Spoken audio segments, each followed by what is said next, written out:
सद्गुरू श्री ब्रह्मचैतन्य महाराज गोंदवलेकर यांचं प्रवचन 14 मे. विषयाची व लौकिकाची आस सोडावी. आपण रामाचे झालो म्हणजे आपली काळजी त्याला लागते. आपण रामाचे व्हायला अडचण आमचीच. आवडच मुळे आपण विषयाची आणि लौकिकाची ठेवतो. साहजिकच एकाची आसक्ती ठेवल्याने दुसऱ्याची विरक्ती येते.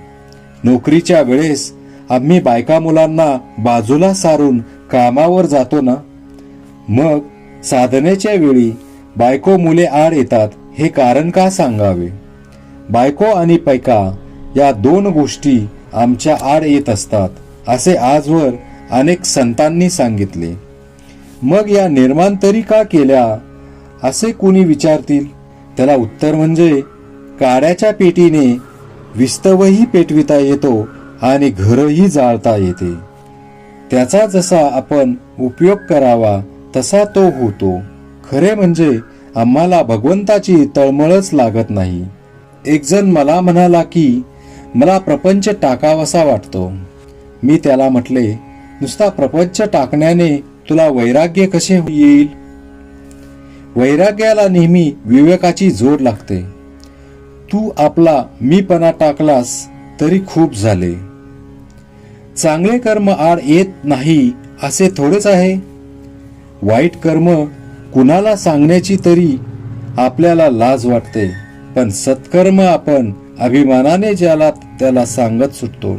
मागील जन्मी पाप केले होते म्हणून या जन्मी हे भोगतो असे म्हणतो, आणि आता चांगली कर्मे करतो म्हणून पुढच्या जन्मी सुख लागेल असे म्हणतो. म्हणजे जन्म मरणाच्या फेऱ्यातून सुटण्याऐवजी त्याच्यात गुंडाळले जाण्यासारखेच झाले. दुष्कर्मामुळे पश्चाताप होऊन एकदा तरी भगवंताची आठवण होईल, परंतु सत्कर्माचा अहंकार चांगल्या माणसालाही कुठे नेऊन सोडेल याचा पत्ता लागणार नाही.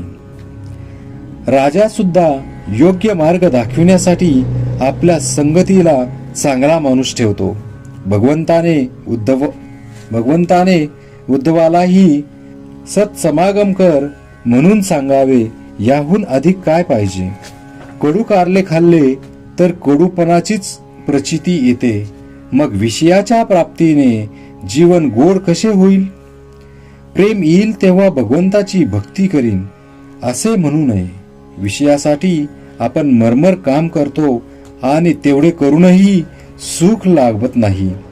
मग भगवंताचे नाव न घेता प्रेम येत नाही हे म्हणणे किती वेडेपणाचे आहे.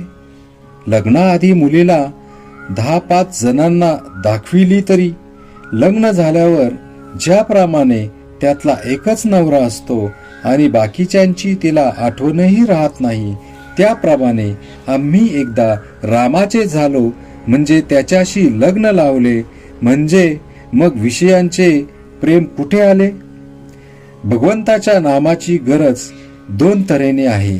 एक प्रपंचाचे स्वरूप कळण्यासाठी आणि दुसरी भगवंताच्या प्राप्तीसाठी. श्रीराम जय राम, जय जय राम.